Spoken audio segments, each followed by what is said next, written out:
Asómate a Viveiro. Vive Viveiro. La primera conferencia es a las 19:30 a cargo del capitán de corbeta Ricardo dos Santos Guimarães, que hablará sobre las acciones de la Armada brasileña dirigidas a la protección del patrimonio cultural subacuático. No sé si ya está por ahí don Ricardo. Sí. Hola, comandante, buenas tardes. Boa tarde a todos y a todas. Buenas tardes. Pues antes de comenzar, vamos a decir un poco quién es el capitán de corbeta Ricardo dos Santos Guimarães. Capitán de corbeta es licenciado en Historia por la Universidad Federal Rural de Pernambuco, especializada en arqueología submarina, especialista en arqueología submarina por el Instituto Politécnico de Tomar, IPT Portugal, y máster en arqueología por el Museo de Arqueología y Etnología de la Universidad de Sao Paulo. También es miembro del comité editorial de la revista Navigator, Subsidios para la Historia Marítima de Brasil, publicado por la Armada, y es miembro efectivo de la Sociedad Brasileña en Arqueología. Actualmente está a cargo de la División de Arqueología Subacuática de la Junta de Patrimonio Histórico y Documentación de la Armada. Además, tiene realizadas varios artículos y publicaciones en medios de comunicación y en periódicos, también un libro publicado y trabajos interesantes como el Atlas dos Naufragios de interés histórico da costa de Brasil, proyecto de carácter multidisciplinar e de longa duración que visa registrar e mapear a existencia de naufragios ocurridos ao longo da costa brasileira entre o inicio do século XVI e 1950. Además, es organizador de varios eventos y congresos y además de participar en más de medio centenar de eventos. Don Ricardo, con la conferencia Acciones de la Armada brasileña dirigidas a la protección del patrimonio cultural subacuático, damos el pistoletazo de salida o el cañonazo de salida, hablando de la Armada, a estas cuartas jornadas de arqueología marítima Ciudad de Viveiro. Don Ricardo, tiene usted la palabra. Boa tarde a todos. Antes de iniciar a minha conferência, que será em português, infelizmente eu não tenho influência na língua espanhola, farei a minha conferência em português. Eu gostaria de parabenizar os organizadores e colaboradores desse evento pela iniciativa, saudar aqui as autoridades militares, comandante Paulo Ramon, as autoridades civis e universitárias presentes e agradecer o convite para participar desse importante evento. Atualmente, eu trabalho como encarregado da Divisão de Arqueologia Subaquática, que integra o Departamento de História da Diretoria do Patrimônio Histórico e Documentação da Marinha, que nós chamamos lá pela sigla DPHDM. Eu vou compartilhar a minha apresentação.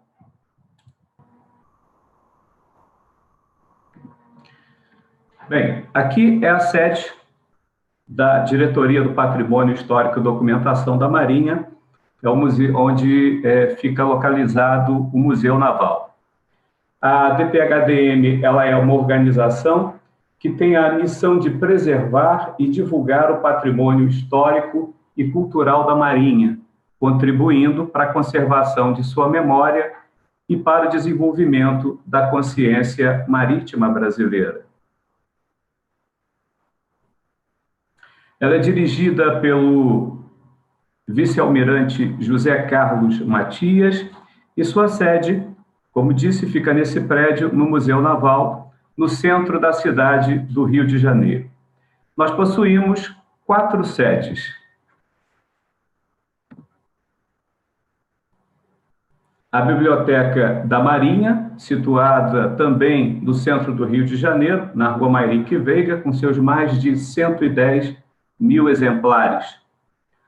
Nós temos também o prédio do Arquivo da Marinha, situado na Ilha das Cobras, onde ficam localizados os departamentos de arquivo, publicações e o departamento de história, aonde eu trabalho. Nós temos também a Ilha Fiscal, aonde eu estou passando aqui o meu cursor, onde ocorreu o último baile do Império em novembro de 1989 e que possui um espaço expositivo onde se localiza também, e é onde se localiza também, a nossa reserva técnica. Nós temos o Espaço Cultural da Marinha, inaugurado em janeiro de 1996, situado no Boulevard Olímpico, também no centro da cidade, com os seus equipamentos culturais.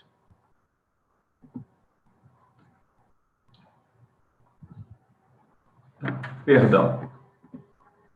Antes disso aqui, o Espaço Cultural da Marinha. Aqui nós temos uma réplica da nau dos descobrimentos. O navio Museu Bauru, um contratorpedeiro de escolta incorporado à Marinha em 1944. O submarino Riachuelo, que deixou o serviço ativo em 1997, hoje sendo um museu. O rebocador de alto mar Laurindo Pita, que foi incorporado à Marinha em 1910 e que em 1918 participou da divisão naval em operações de guerra durante a Primeira Guerra Mundial. Atualmente, além de uma atração cultural, ele também realiza passeios pela Baía de Guanabara. Nós temos um helicóptero Sea King, aí sim, um carro de combate Cascavel e aquisição de uma aeronave AF-1 para o nosso espaço expositivo. Aqui embaixo nós temos uma imagem mais aproximada da Ilha Fiscal, aonde fica localizado a nossa reserva técnica. O nosso material arqueológico fica guardado aí na reserva técnica, na Ilha Fiscal. A DPHDM também, ela publica duas revistas. A Revista Marítima Brasileira, lançada em 1851, e que contempla artigos que abordam diversos temas relacionados ao poder marítimo. E a revista Navigator, que é direcionada aos professores e pesquisadores com o propósito de promover e incentivar o debate e a pesquisa sobre temas relacionados à história marítima e naval. Faz importante aqui mencionar que na revista Navigator já foram publicados diversos artigos de arqueologia subaquática referentes aos projetos de investigação desenvolvidos no Brasil. Como podemos consultar essas revistas, nós temos aqui o portal com o endereço aonde o interessado pode ter acesso a essas revistas. Caso eu não esteja sendo bem ouvido, por favor, alguém me avise, mas acho que todos estão conseguindo perceber. Bom, agora sim, inicio com o resumo da minha apresentação. Não tem como se falar das principais ações da Marinha Brasileira para a proteção do patrimônio cultural subaquático, sem tocar antes nas legislações e normas relacionadas, normas brasileiras relacionadas com o patrimônio cultural subaquático, os desafios da Marinha para a proteção desse patrimônio e, aí sim, as principais ações que são dirigidas à proteção desse patrimônio pela Armada Brasileira.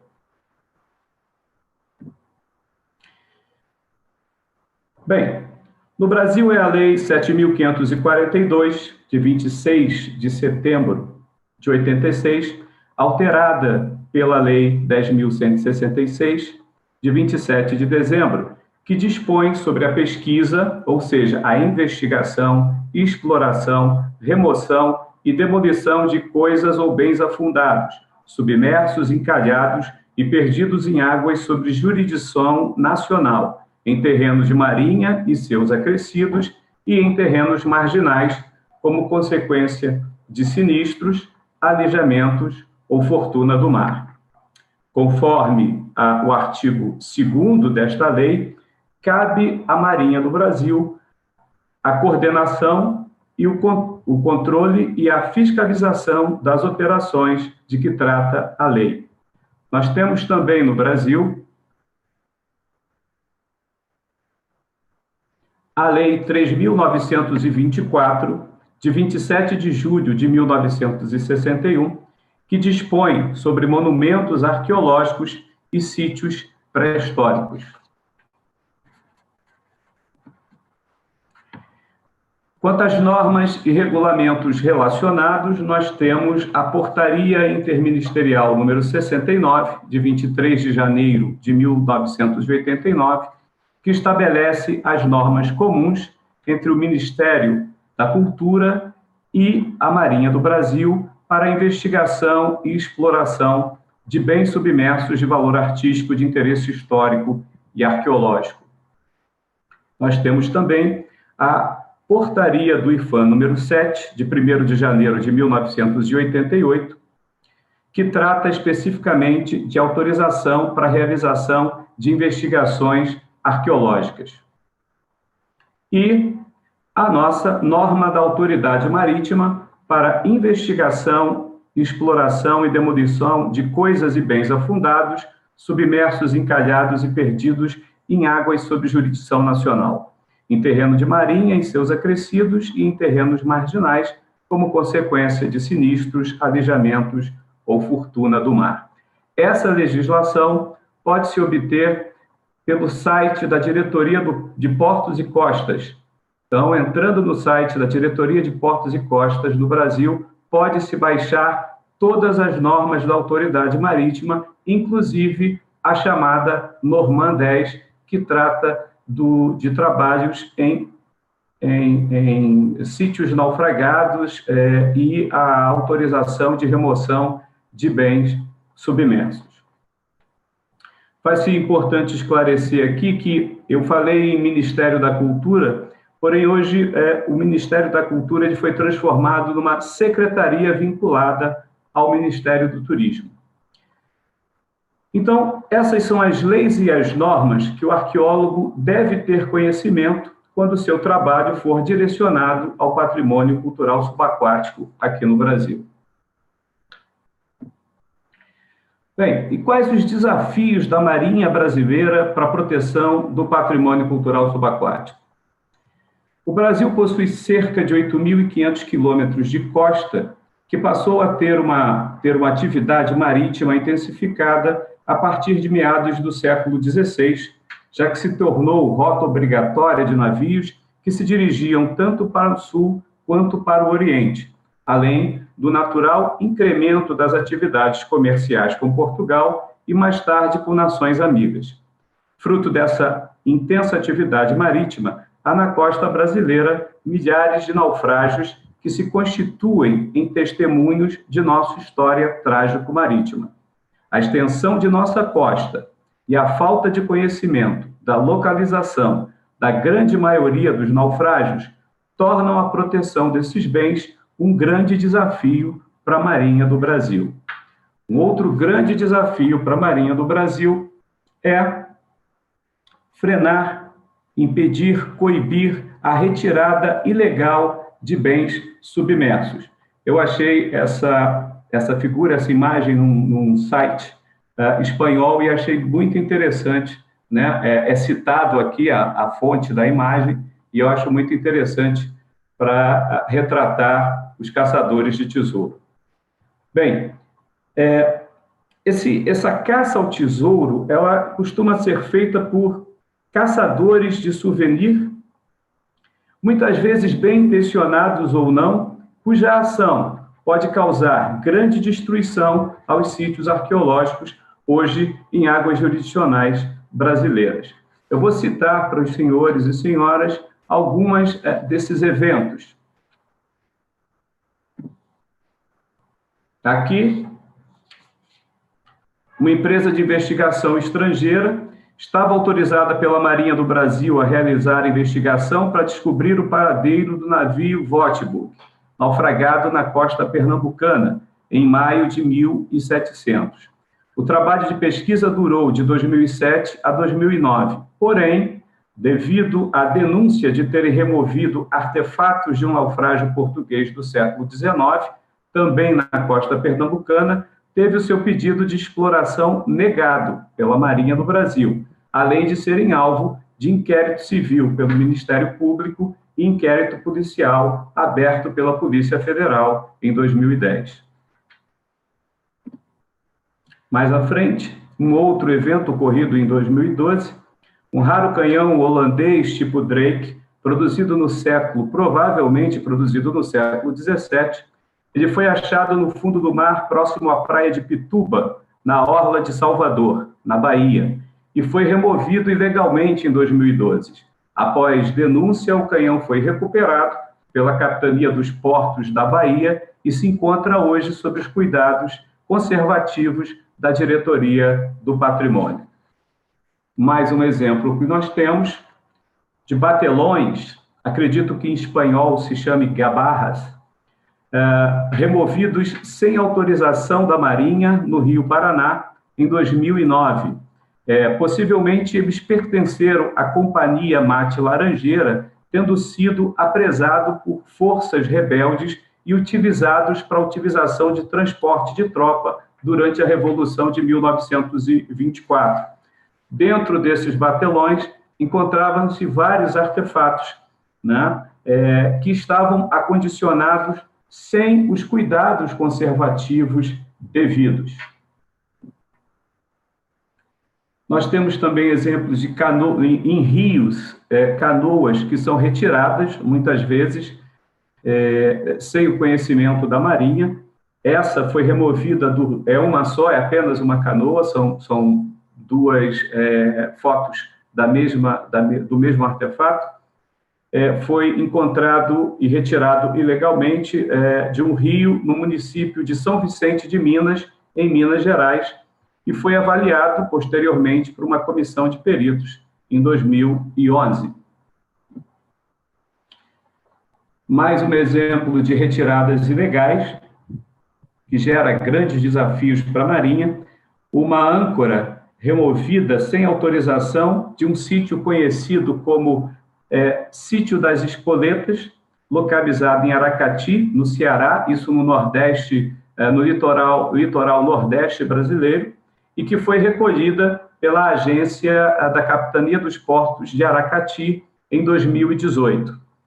Ao lado, temos um sino de bronze removido de um sítio arqueológico submerso, ainda desconhecidos, no litoral de Alagoas, também no Nordeste brasileiro, e que foi recolhido, entregue à Capitania dos Portos de Alagoas em 2019. Bem, agora vamos passar a algumas ações que considero importantes, direcionadas pela Marinha do Brasil à proteção do nosso patrimônio cultural subaquático. Bem, o primeiro deles acredito que a participação da Marinha Brasileira nas décadas de 1970 e 1980 no trabalho de salvamento de diversos sítios arqueológicos naufragados em nossa costa, como, a exemplo, o sítio do Galeão Sacramento. O Galeão Sacramento naufragou no Banco de Santo Antônio, costa da Bahia, né, na região aqui, na costa da Bahia, na entrada da Baía de Todos os Santos. Em 1668, ele trazia nada menos que o governador-geral do Brasil, Francisco Correia da Silva. Na década de 70, esse naufrágio vinha sofrendo diversos e frequentes saques com remoção, inclusive de canhões de bronze que foram apreendidos pelas autoridades policiais. Diante da situação de grave ameaça do sítio, a Marinha e o então Ministério da Cultura consideraram como melhor opção fazer o salvamento do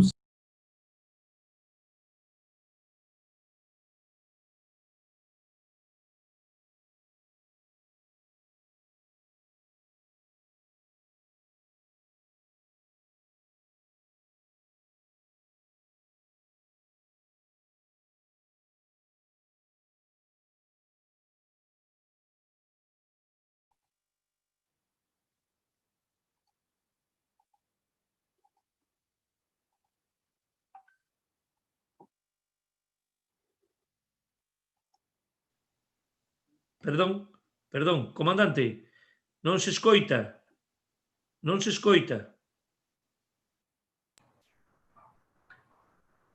Devo ter... não escuta de agora ou quer que eu volte? Foi agora, né? Sim. Então, retornando aqui, vocês ouviram eu chegar a falar do Galeão Sacramento aqui? Sim. Ok. Eu devo ter apertado algum botão inadvertidamente aqui. Bom, então, retomando, diante da situação de grave ameaça do sítio, a Marinha e o então Ministério da Cultura consideraram como melhor opção fazer o salvamento do sítio, que foi realizado pelos mergulhadores da Marinha, com apoio do navio Salvamento de Submarinos Gastão Moutinho, e coordenados pelo arqueólogo Ulisses Pernambucano de Mello.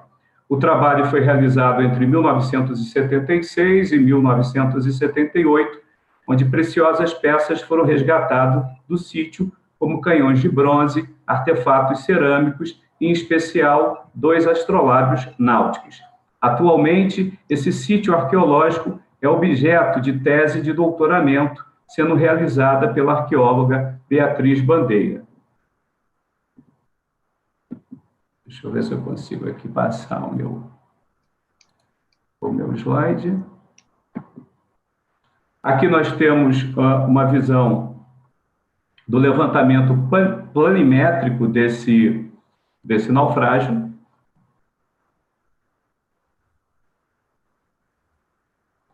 Com a distribuição dos canhões, os que foram retirados e aqueles que ainda se encontram no local. Aqui a imagem do navio de salvamento de submarinos Gastão Moutinho, que fez esse trabalho. E aqui, alguns canhões do Galeão Sacramento que se encontram sob os cuidados da Diretoria do Patrimônio Histórico e estão expostos no Museu Naval, no Rio de Janeiro.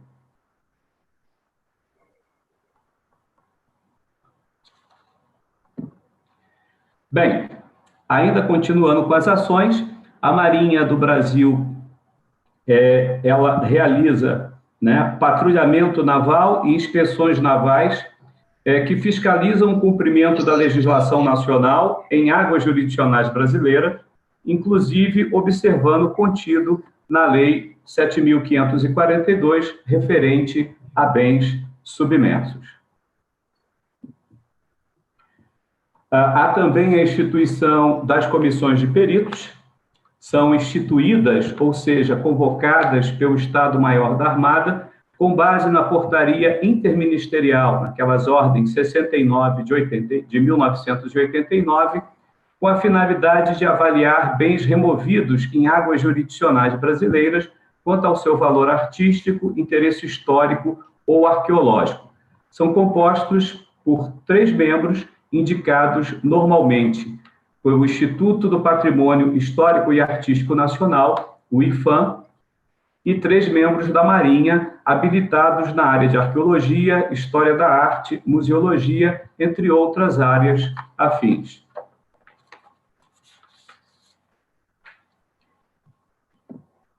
Há também uma preocupação e um investimento na formação e aquisição de pessoal especializado na área de arqueologia para compor os seus quadros. Na imagem, vemos o comandante Daniel, um outro colega nosso, mergulhando no vapor Black Adder, na Bahia, durante sua pesquisa de mestrado. Então, o Daniel foi enviado pela Marinha para realizar, ele é historiador de formação, assim como eu, e foi enviado para realizar esse mestrado na Universidade Federal de Sergipe. A Marinha também, por contrato em 2015, um contrato de 2015, aqui nós temos o tenente Demílio, contratado em 2015, por meio de concurso público, sendo o primeiro oficial com licenciatura em arqueologia na Marinha Brasileira. Mira, ahora mismo tenemos 102 participantes, he conseguido que me activen el más de 100 para esta sesión, para esta... Bem, nós temos também investimentos em ações de preservação... Perdón, se está interrumpiendo. Se está interrumpiendo, perdón. Sim. Ok, posso continuar? Sim, comandante, siga. Opa. Sim, então, nós há, pela Marinha, investimentos, né, em ações de preservação, conservação e divulgação do patrimônio cultural sob sua custódia. Aí nós temos parte do nosso material que está na Ilha Fiscal, na Reserva Técnica, onde foi feito investimentos de melhoria na guarda desse acervo sob os seus cuidados, permitindo que ele possa ser estudado e investigado por investigadores, pesquisadores interessados em realizar pesquisas arqueológicas por meio da análise dessa cultura material. Aqui nós temos um exemplo de uma botija do Galeão Sacramento, passando por uma análise não destrutiva, utilizando técnicas de fluorescência de raio-x, um trabalho científico que foi realizado por pesquisadores vinculados à Universidade Federal do Rio de Janeiro, a UFRJ, e o Instituto Federal de Educação, Ciência e Tecnologia. Então, são os pesquisadores utilizando o nosso acervo para a realização de pesquisas e essas iniciativas são muito bem-vindas. Nós utilizamos o nosso acervo também para a realização de exposições, como a realizada em 2016 no Museu Naval, no Rio de Janeiro, sempre com foco na proteção do patrimônio cultural subaquático. Essa exposição contou com patrocínio externo, um patrocínio da empresa Vale, e o apoio do Abrigo do Marinheiro. Foi feito também, elaborado também as exposições por meio de banners para permitir que essas exposições fossem enviadas a outros locais. Então, foi feito a demonstração, essa exposição foi levada para distritos navais, onde muitas pessoas puderam ter conhecimento, né, dessa exposição, além de universidades, 2 universidades receberam essa exposição e exporam em suas instituições.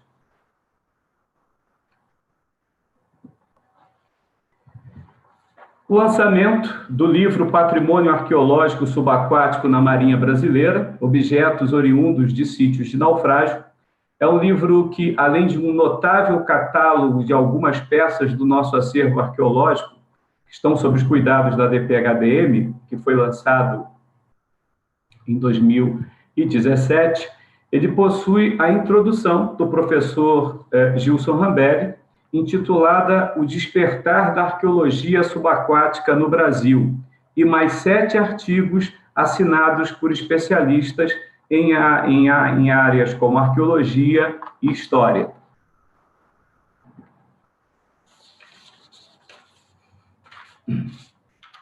Bem, nós também procuramos realizar palestras direcionadas ao público interno e externo à Marinha do Brasil, com foco na proteção do patrimônio cultural subaquático.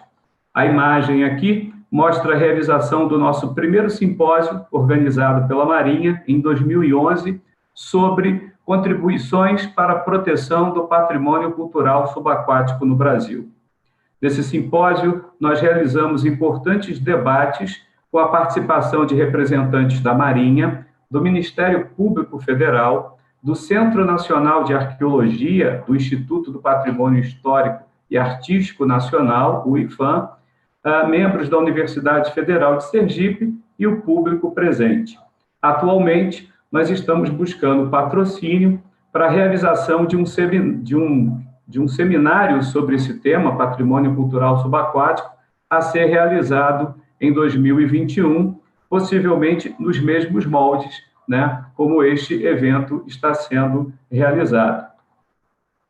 No âmbito interno à Marinha, quando solicitado à Diretoria do Patrimônio, também são realizadas palestras nos cursos de atualização de comandantes e estágio preparatório para oficiais que assumirão cargos frente à capitania dos portos, assim como suas agências e delegacias.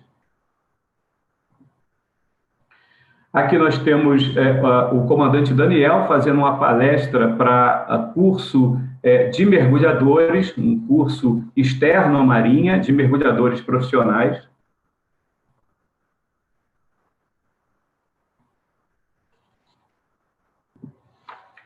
Aqui sou eu, realizando uma palestra para alunos do curso de Arqueologia da UERJ.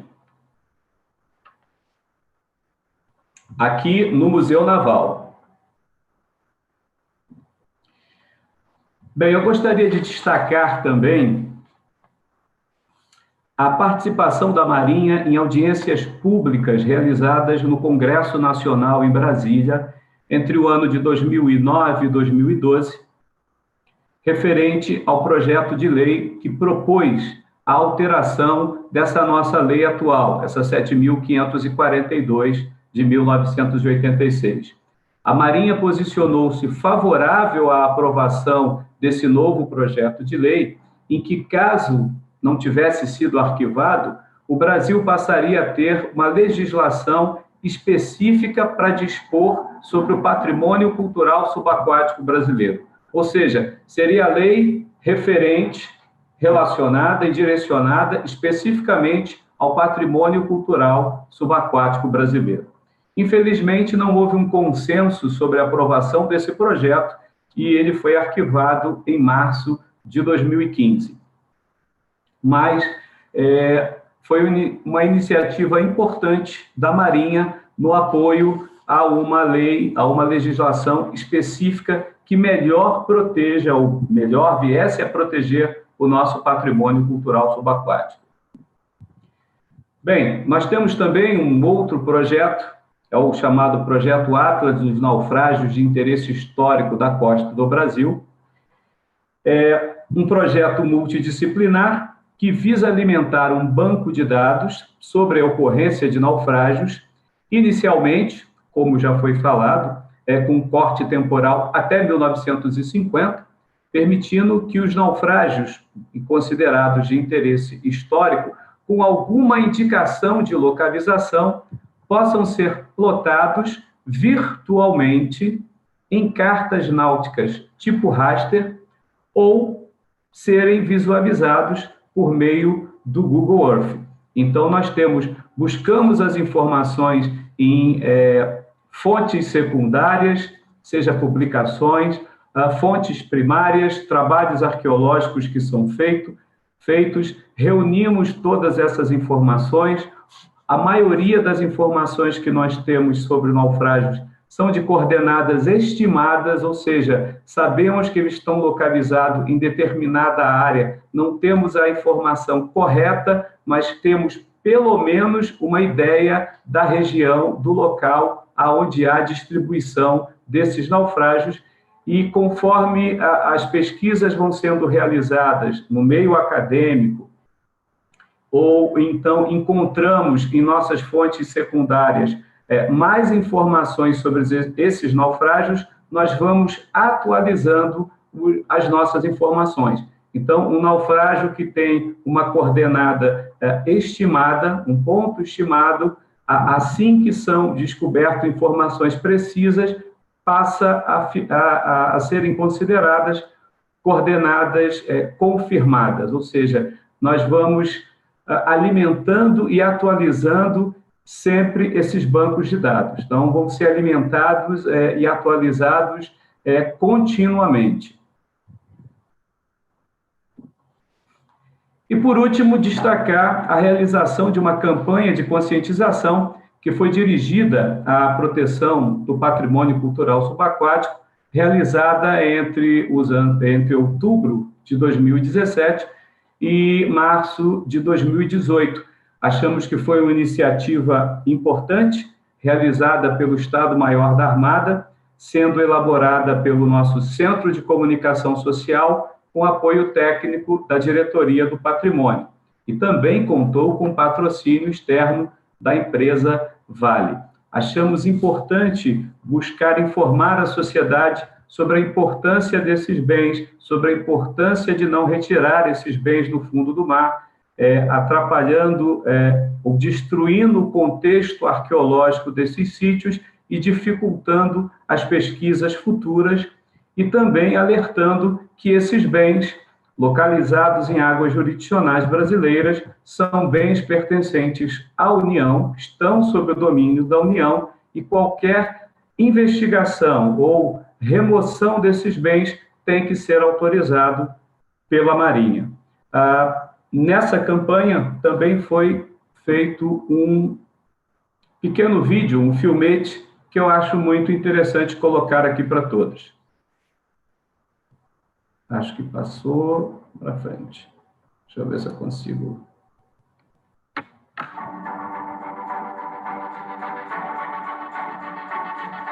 quem respeita o mar, para quem ama mergulhar, para quem valoriza a nossa história. O Brasil possui em suas águas milhares de naufrágios de interesse histórico e arqueológico que acumulam informações valiosas sobre o nosso passado e constituem o patrimônio cultural subaquático brasileiro. Danificar ou apropriar-se desse patrimônio é crime.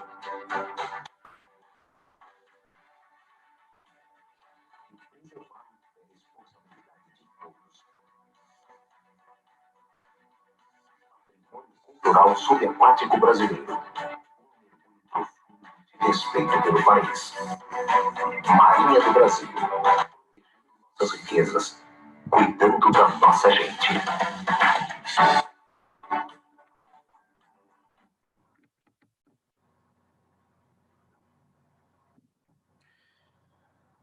Bem, achamos essa campanha muito interessante e muito elucidativa.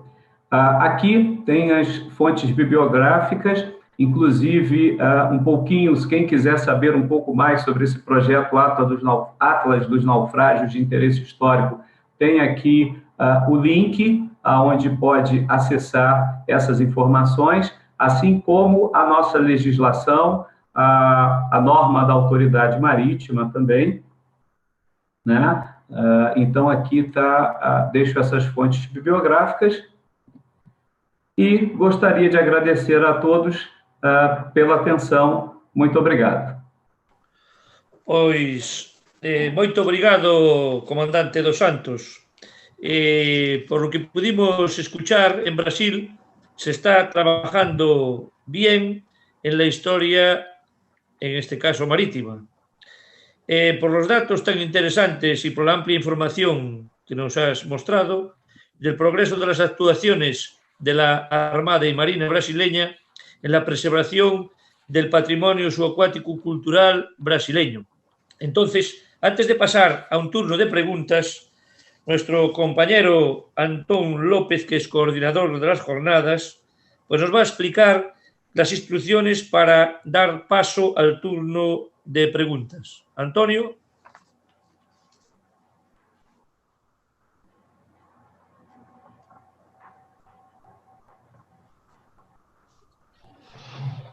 Hola a todos. Bueno, obrigado, comandante. No chat hai moitos presentes que agradecen que utilizara o seu idioma na presentación. Espero que tenham entendido. Seguro que sí. Bien, ahora me dirijo a los que estáis ahí presentes. Los que queráis realizar alguna pregunta, por favor, hacerla por el chat y se la pasamos al comandante.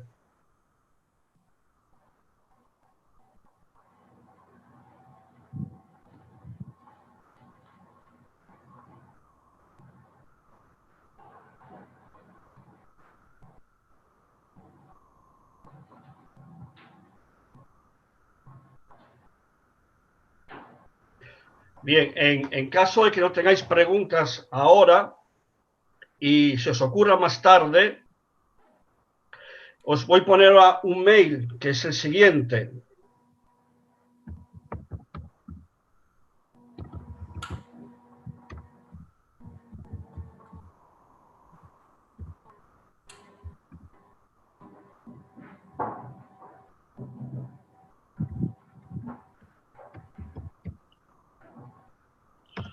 Este mail que os he puesto en el apartado, en el chat, podéis dirigir las preguntas al comandante y yo se las presentaré por escrito y luego os las volveré a vosotros en formato PDF. Comandante, hay una pregunta para usted.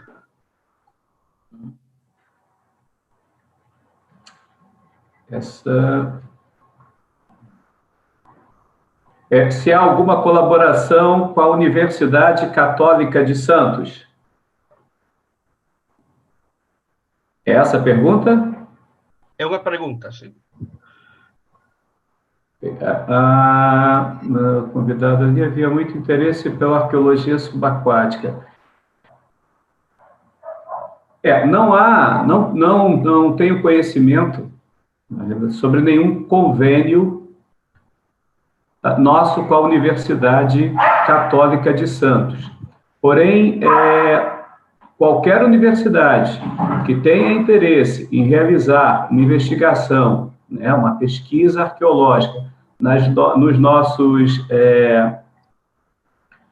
artefatos, né, no patrimônio cultural subaquático que se encontram conosco, serão sempre muito bem-vindas.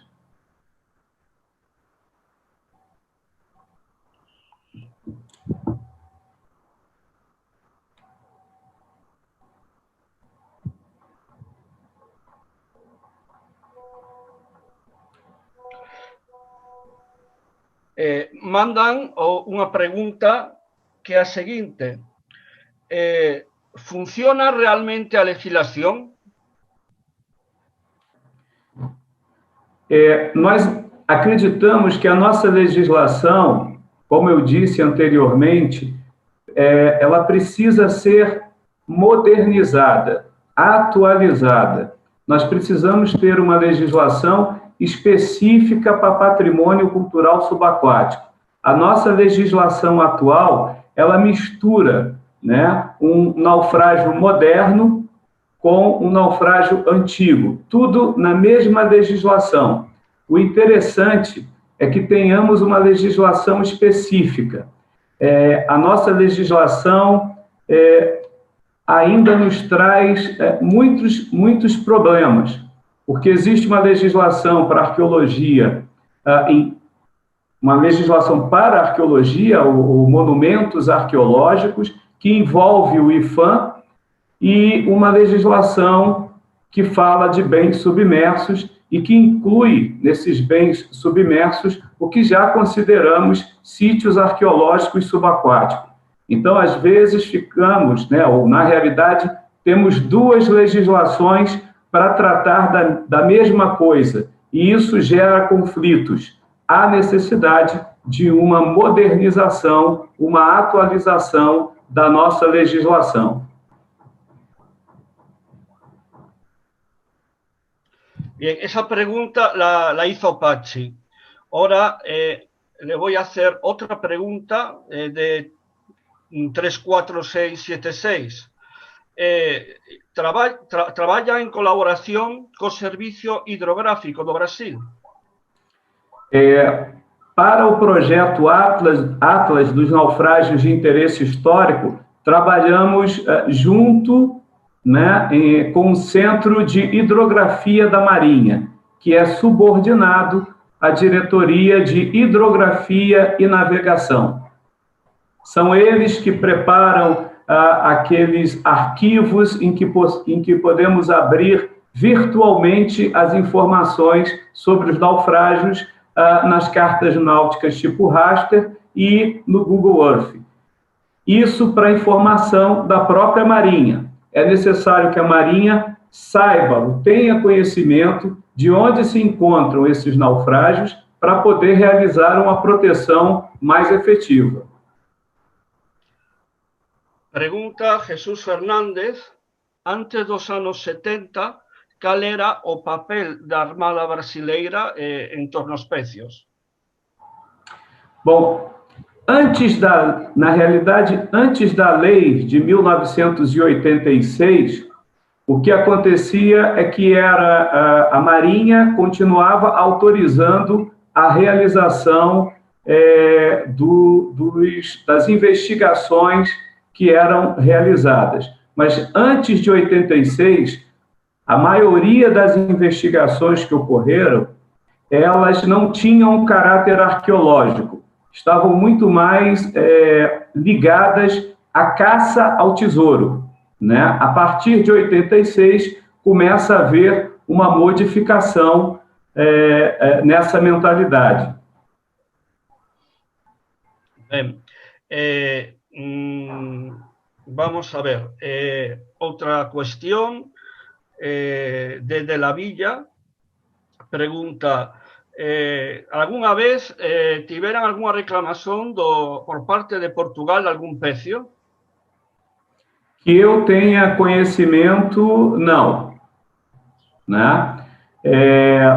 Esses bens, por exemplo, do Galeão Sacramento, se encontram sob o domínio da União, mas são bens que, estando sob o domínio da União, são patrimônio cultural subaquático que estão sobre a proteção brasileira. Né? E, como eu disse antes, abertos para que sejam realizados trabalhos, sejam de pesquisadores, investigadores brasileiros ou estrangeiros. Achamos que é importante dar uma responsabilidade, né, o país, o Brasil, ter uma responsabilidade sobre esses bens submersos para melhor protegê-los e permitir que pesquisas arqueológicas, investigações arqueológicas sejam feitas, que esses bens sejam protegidos. Achamos importante que tenha legislação, uma legislação que seja mais efetiva, né, para garantir a proteção desses bens. Bem, Pedro Sandoval pergunta se é complicado obter autorização para visitar os pecios. Quais são os trâmites em Brasil? Então, vamos lá. Se ele baixar, né, fizer o download das normas da autoridade marítima, né, a Norman 10, como eu falei aqui, apresentei, ele vai ter o passo a passo para a realização dessa atividade. Em princípio, o que eu posso dizer é que a legislação ela permite o turismo subaquático, permite que você mergulhe num pécio, num naufrágio, né, ocorrido na costa brasileira. Porém, você não pode retirar material nem remover o material de local. Né? É proibido você mexer no material que pertence à União. Você só pode mergulhar para tirar foto, né? Para conhecer, mas não para retirar. Para retirar, você precisaria de quê? De uma autorização da Marinha para fazer o que nós chamamos aqui, dividimos em pesquisa, que seria a investigação para a localização do sítio, se você não conhece, não sabe onde está e se encontra esse naufrágio, e depois de localizado, depois de encontrado esse sítio, aí sim, um outro pedido para exploração, né? É chamado exploração.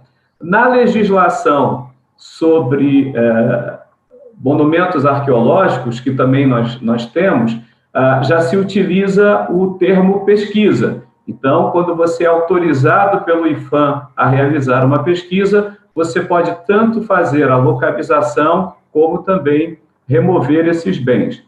Para esse tipo de autorização, a Marinha trabalha em parceria com o Instituto do Patrimônio Histórico e Artístico Nacional. Existe aquela portaria 69 de 89, que estabelece as normas comuns entre a Marinha do Brasil e o antigo Ministério da Cultura, né, sobre a exploração, as intervenções voltadas a esses bens. Bem. Adrián González pergunta se hai moita actividade de caza-tesouros en augas brasileiras. Nós procuramos coibir as ações, mas achamos que precisamos, principalmente, esclarecer a população sobre a importância desse patrimônio cultural, a importância de não remover, de não retirar. Então, essa campanha foi levada, né, a muitas escolas de mergulhos para incentivar que os instrutores de mergulho passem essas informações aos seus alunos e eles não queiram, quando fazem um mergulho, né, um buceio turístico, remover esses bens, já que obtiveram informações desses instrutores. Então, nós temos um desafio muito grande. A costa é enorme, são cerca de 8.500 quilômetros para patrulhar, uma plataforma continental também muito grande. Então, os nossos desafios tornam-se grandes e nós precisamos contar sempre com a colaboração dos mergulhadores profissionais e os mergulhadores recreativos, né, com essas instruções, com esse trabalho de conscientização. Bem, Paulo Silva pergunta se a Marinha do Brasil tem capacidade de restauro das pezas do seu acervo museolóxico ou dos achádegos que lles son comunicados entregues pelos mergulladores deportivos ou ten compromisos de colaboración cas universidades brasileiras? Bem, nós sempre aconselhamos que nenhum mergulhador retire material, né? Mas quando o material ele é retirado, como vimos nos exemplos, no caso daquele ferro âncora, né? Da âncora, dos sinos, é montada uma comissão de peritos que avalia se os bens são de interesse histórico, artístico, arqueológico e também indica locais que podem servir como instituição de guarda, porque a Marinha não tem condição de ficar com todo esse material.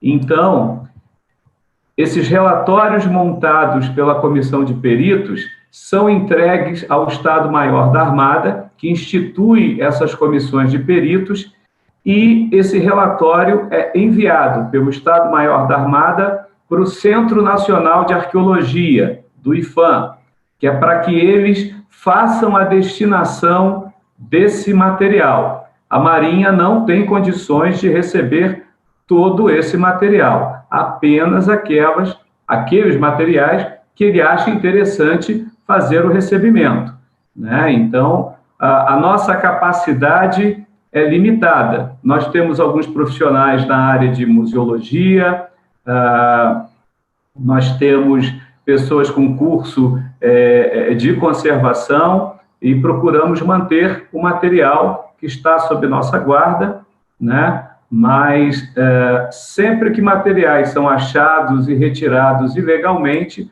buscamos sempre uma instituição, indicamos instituições de guarda que podem vir a receber esses materiais, indicamos isso ao IPHAN, quer dizer, essa comissão de peritos indica isso ao IPHAN para fazer a destinação desses bens. Mateus Costalino fai a seguinte cuestión. As informacións dos sitios arqueolóxicos naufragados cuya Mariña, Directoría do Patrimonio Histórico e Documentación da Mariña, dispoe, son accesibles a investigadores técnicos ou disertadores. Como acceder a elas? Então, vamos lá. O projeto Atlas dos Naufrágios, ele foi concebido para que a Marinha tenha o conhecimento, né, dessas informações. Como são informações,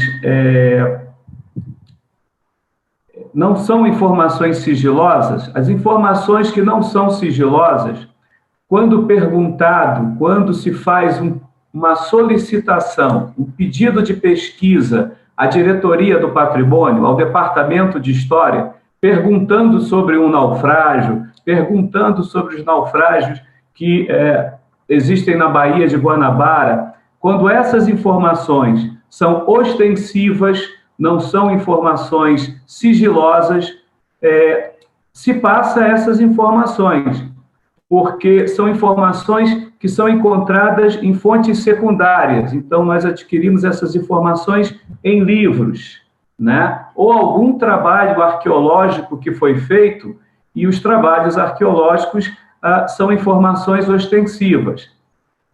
Não passamos informações sensíveis, essas não. Mas, quando se pede alguma informação sobre o naufrágio, aí vem a pergunta: nossa, vocês não estariam, então, passando e ajudando os caçadores de tesouro, né, com essas informações? Nós sempre dizemos o seguinte: caçadores de tesouro conhecem mais os locais onde se encontram os naufrágios do que, às vezes, os responsáveis por fazer a fiscalização. Então, essa informação que você obtém num livro, né, que vem falando sobre um naufrágio de interesse histórico, por exemplo, o Galeão Sacramento, ou algum outro naufrágio que ocorreu na costa, que é conhecido de todos, isso não é divulgar uma informação sensível, é você passar uma informação histórica que tem em qualquer livro. Nós, quando se pede, é feito um pedido de pesquisa para o Departamento de História sobre um naufrágio cujas informações são ostensivas, é possível se passar sem problema, como se fosse uma consulta histórica, menos, e não é passado, informações sensíveis. Aarón Barreira pergunta, na súa experiencia, cales son os períodos históricos mellor traballados na arqueoloxía subacuática do Brasil? E cales son os que necesitan maior desenvolvimento? Bom, a arqueologia no Brasil, ela ainda está dando, acredito, os seus primeiros passos, né? Nós acreditamos que os sítios arqueológicos históricos, né? Consideramos os sítios arqueológicos a partir do século XVI, sítios arqueológicos subaquáticos históricos, acreditamos que todos eles tenham a sua importância, principalmente aqueles também referente à Segunda Guerra Mundial.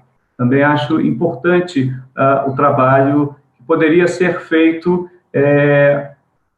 sobre esses naufrágios. Temos ainda alguns naufrágios a serem descobertos, 11 submarinos naufragados da costa brasileira, onde apenas um foi localizado. Então, assim, temos muito trabalho pela frente.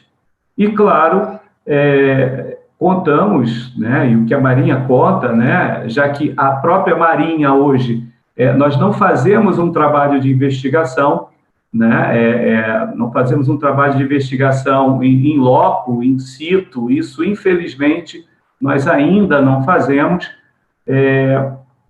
talvez para o futuro, mas contamos sempre com as universidades que começam a investir em cursos que tenham a arqueologia subaquática como foco. Nós temos a Universidade Federal de Sergipe, que tem uma linha de pesquisa específica sobre bens arqueologia de ambientes aquáticos, é o nome da linha de pesquisa. O comandante Daniel fez o curso lá.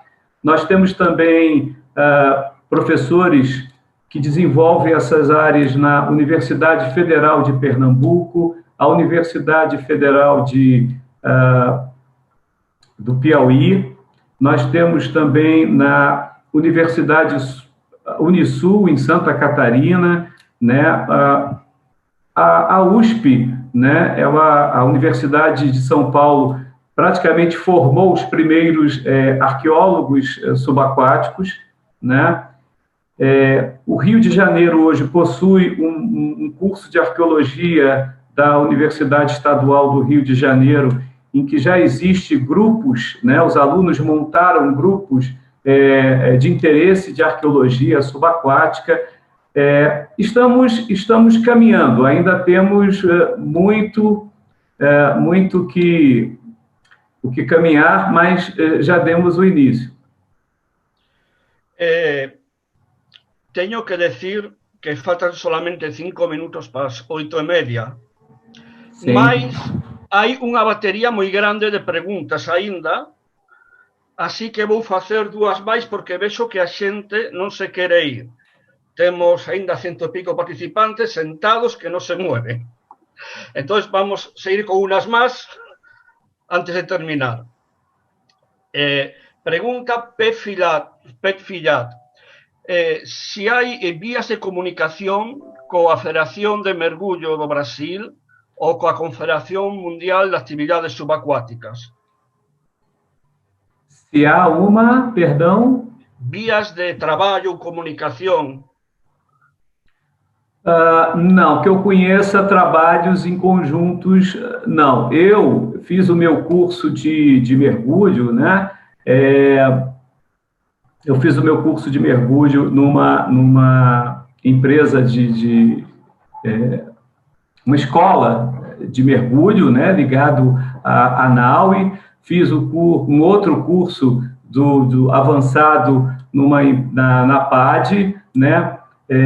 Nós sempre procuramos divulgar para essas escolas de mergulho informações sobre patrimônio cultural subaquático, leva-se, quando possível, essas informações da campanha do patrimônio, mas não há um convênio, um trabalho em conjunto, não. Muitas vezes, acredito que eles fazem esse trabalho junto às universidades. Bem, pregunta Jesús Fernández. ¿Existe algún proyecto para estudiar algún pecio no que colabore a Armada? Que colabora a Armada, não. Existem vários pedidos de pesquisa, né, de investigação arqueológica, né, mas a Armada, ela não colabora, né, vamos dizer assim, ela não vai participar. Se ela fiscaliza, ela não pode participar. Bem. Temos ainda 19 preguntas máis. Vamos coller 2 máis e xa rematamos. Todas as preguntas, me dirijo a los presentes, todas las preguntas van a ser respondidas. Las que el comandante nos responda ahora en persona, la responderá por escrito. La intención de los organizadores de estas jornadas es que todas las preguntas o cuestiones que tengáis se reflejen en una especie de blog en versión PDF para, una vez contestada por los ponentes, se os envíen.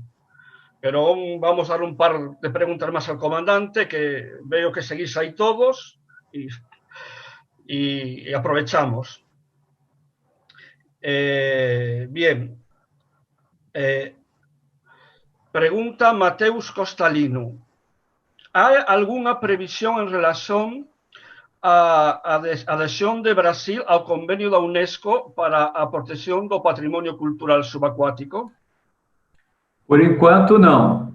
Por enquanto, não. Por quê?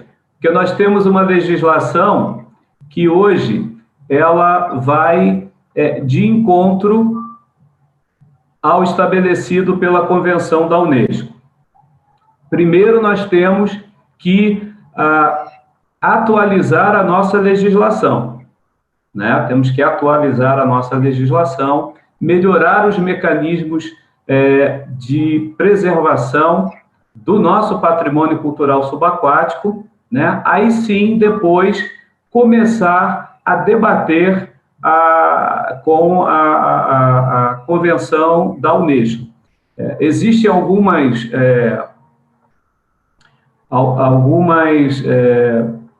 o anexo da Unesco é muito bom, mas existem algumas questões da Convenção que acreditamos que atentam um pouco à nossa soberania, então isso tem que ser melhor discutido, debatido, né? Mas não dá para se fazer isso antes de uma melhora, uma atualização na nossa legislação. Então, isso, primeiro nós temos que cuidar desse assunto, e aí depois, acredito que sim, debater sobre a Convenção da Unesco.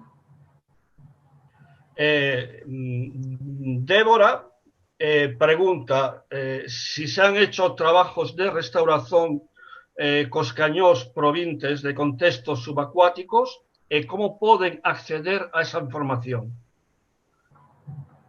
Ela pede perdão,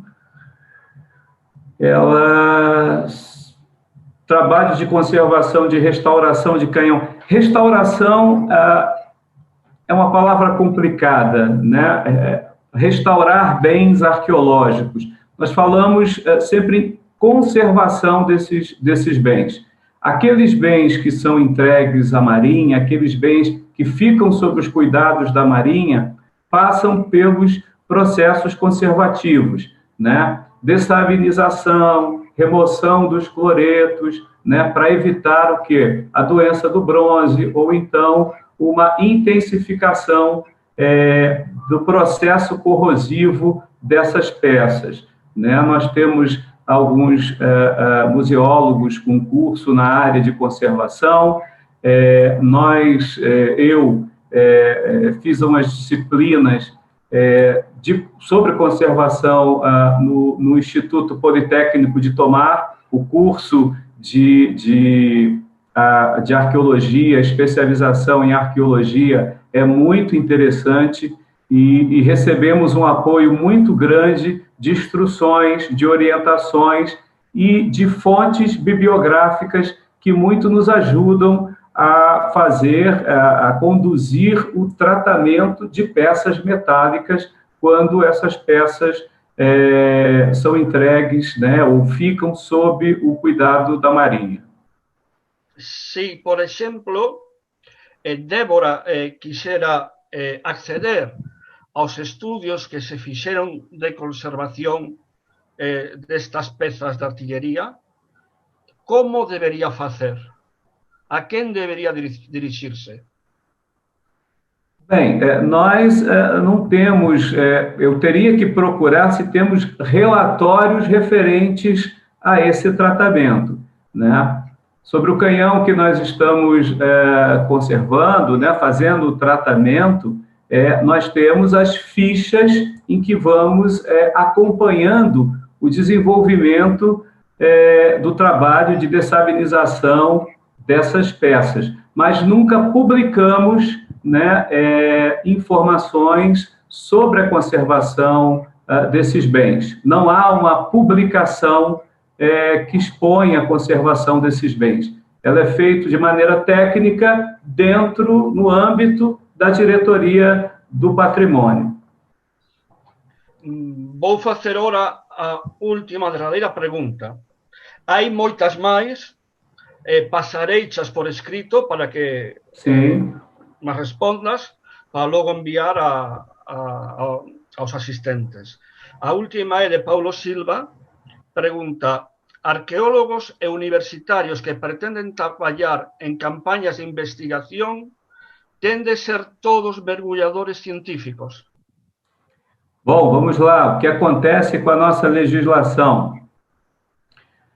A norma da autoridade marítima, ela diz que para realizar um trabalho, né, uma investigação arqueológica, tem que ser arqueólogo e mergulhador. Muitas das autorizações que passam, os arqueólogos têm curso, ou curso de mergulho profissional, ou curso de mergulho recreacional. Não existe no Brasil instituído a figura do mergulhador científico. Isso, cada federação, seja a NAUI, seja a PADIO, criam os seus cursos de mergulho científico, sem problema nenhum. Mas não se reconhece, né? Não se cobra para fazer, a Marinha não cobra para fazer um trabalho no mar, participar de uma equipe, um curso especificamente científico. Ou você no Brasil tem o curso recreacional, ou você tem uma formação profissional, né? São somente essas duas formações.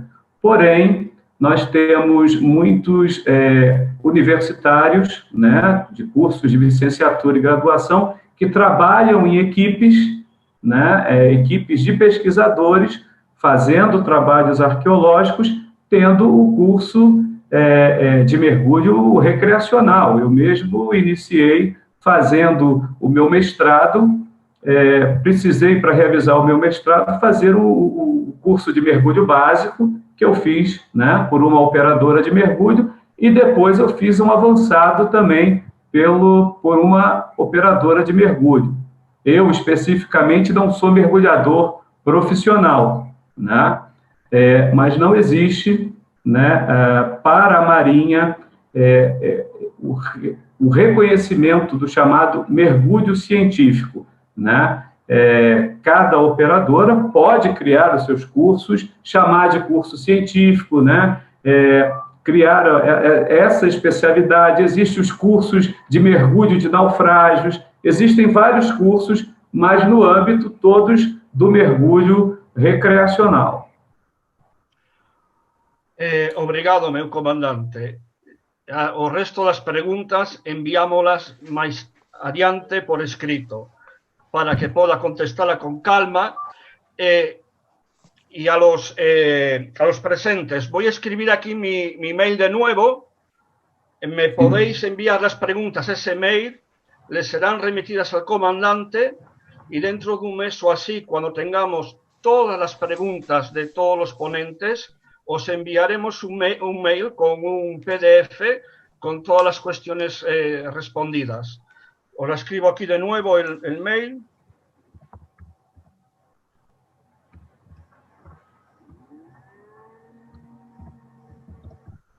Bien. Y pues quería decirle al comandante, Suso, un segundinho, por favor. Quería decir al comandante, antes de salir, antes de rematar, pase polo chat, léao, que me dan as grazas, os parabéns, a xente está moi contenta coa súa exposición, debería botarme un ollo.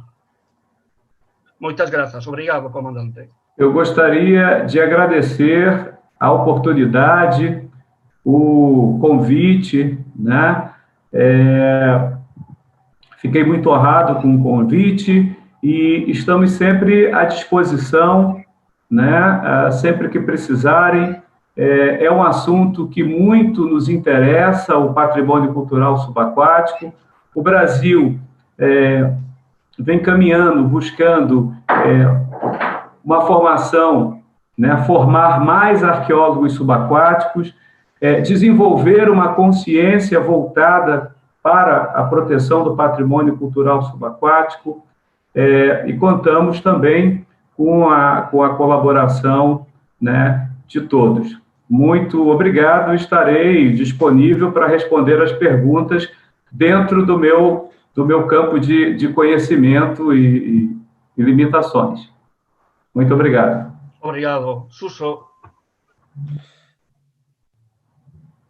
Moito obrigado, comandante dos Santos Guimarães, por estas amplias respostas ás preguntas y también muchas gracias a los participantes también por la atención prestada y en este caso pues por formular una batería de tantas preguntas. No, pedir disculpas también por los problemas técnicos, sobre todo al principio, es ahora el primer día con tantos participantes, mañana esperemos que los problemas estén solucionados y fue un placer, un auténtico placer contar coa súa presencia, comandante.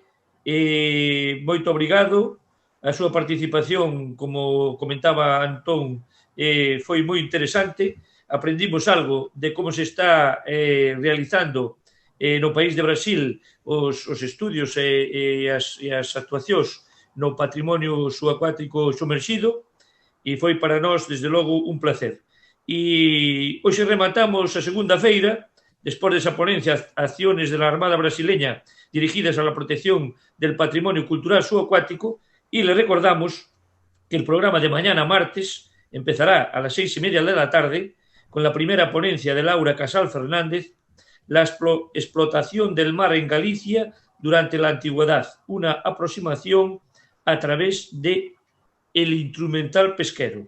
Y luego, a las 19:30, David Fernández Abella nos hablará en los confines del imperio, la ciudad portuaria de Berenice Troglodítica.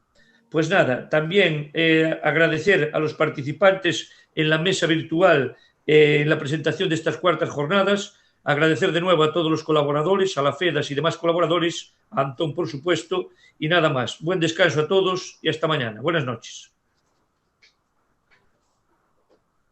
Até amanhã, boa noite a todos.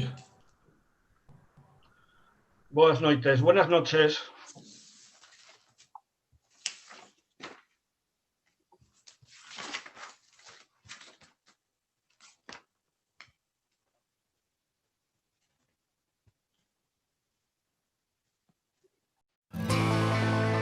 ¿Pero qué es FEDAS?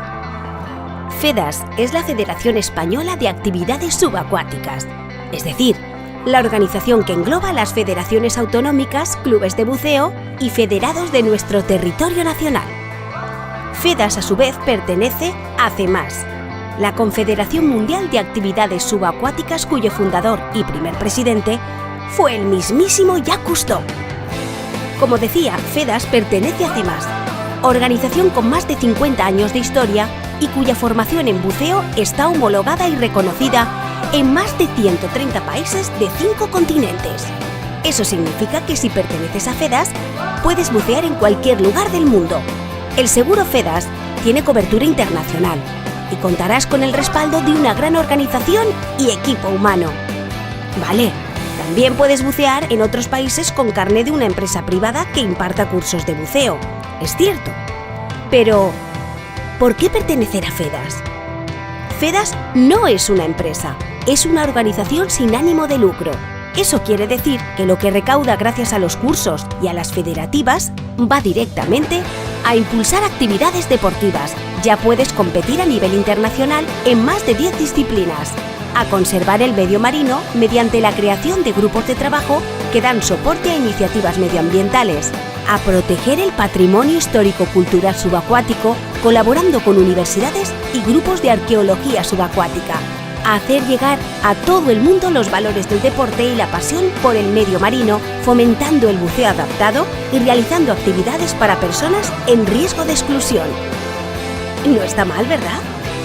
Como ya he dicho, FEDAS no es una empresa. Es una organización que fomenta nuestra unión como buceadores y amantes del mar. Es compartir. Es no dejar de aprender. Es solidaridad. Es la suma de todos. Por eso, yo soy FEDAS. Yo soy FEDAS. Yo soy FEDAS. Yo soy FEDAS. Yo soy FEDAS. Yo soy FEDAS. Yo soy FEDAS. Yo soy FEDAS.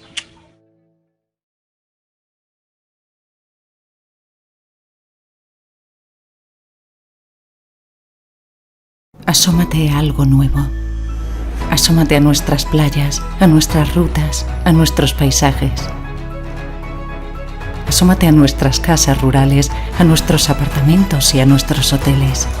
Asómate a la piscina del spa, a la barra del bar. Asómate al camino. Asómate a nuestra gastronomía, a nuestra historia. Asómate a Viveiro. Vive Viveiro.